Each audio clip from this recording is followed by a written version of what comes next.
Salam sejahtera dan salam Sarawakku sayang bersama saya Janet Bennett. Tumpuan berita.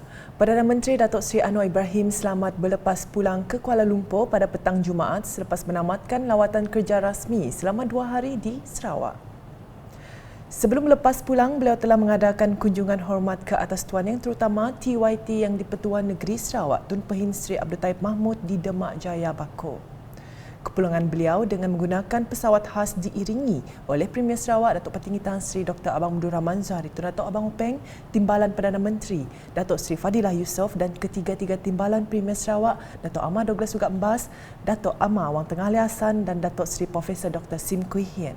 Turut hadir mengiringi Setiausaha Kerajaan Sarawak Datuk Amar Muhammad Abu Bakar Mazuki, Menteri Pembangunan Wanita, Kanak-kanak dan Kesejahteraan Komuniti Datuk Sri Fatimah Abdullah, Menteri Pendidikan Inovasi dan Pembangunan Bakat Sarawak Datuk Roland Sagahwi In serta div-div kenamaan yang lain.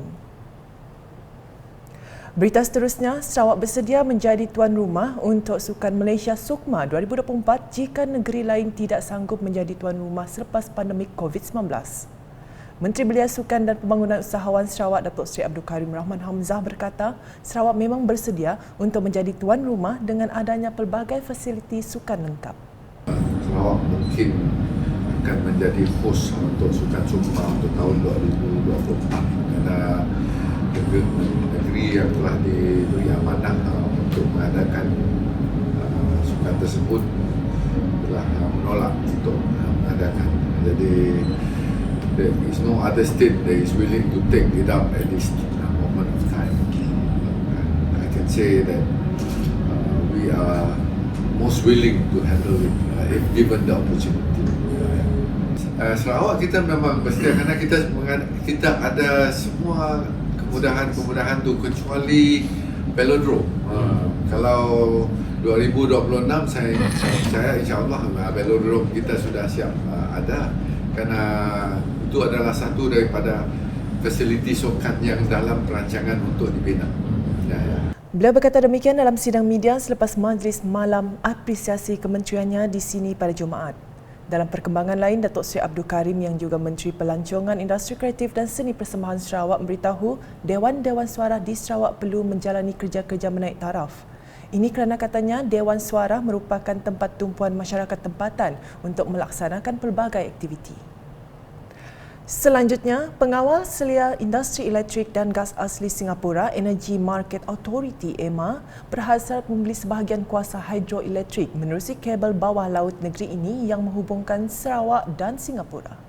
Timbalan Menteri Tenaga dan Kelestarian Alam Sekitar Sarawak Dr. Hazan Abang Hipni berkata, ke arah itu pihaknya akan menjalankan proses penyediaan awal. The first step is to do a survey of the undersea cable project for the next couple of months, probably almost 10 months. Then only we will be able to proceed further. And this is a very good collaboration between Singapore and Sarawak, whereby Sarawak, as you know, is rich with resources, especially green energy. And our electricity is green because it is from hydroelectricity. Beliau berkata demikian dalam sidang media bersama EMA di pejabatnya pada Jumaat. Menurut Dr. Hazlan, setakat ini terdapat 4 empangan hidroelektrik di negeri ini iaitu Bakun, Batang Air, Murung dan Baleh sedang dibina yang diyakini dapat menjana pendapatan besar kepada kerajaan Sarawak dalam bidang ekspor tenaga elektrik selain kegunaan domestik. Sehubungan itu katanya ia menjanjikan masa depan yang sangat baik untuk kuasa industri selaras dengan grid Asia yang membolehkan Sarawak menjadi pemain utama di Asia. Perkembangan di Daro, Pejabat Daerah Daro telah menganjurkan program keselamatan jalan raya sempena Tahun Baru Cina 2023 bagi mewujudkan kesedaran dalam kalangan orang ramai. Ia dirasmikan oleh Ahli Dewan Undangan Negeri Adun Daro Safi'i Ahmad di hadapan Rumah Rehat Kerajaan Daro pada Rabu. Menurut Safi'i, program itu bertujuan memberi kesedaran kepada pengguna jalan raya supaya berhati-hati lebih-lebih lagi pada musim perayaan Tahun Baru Cina yang akan tiba.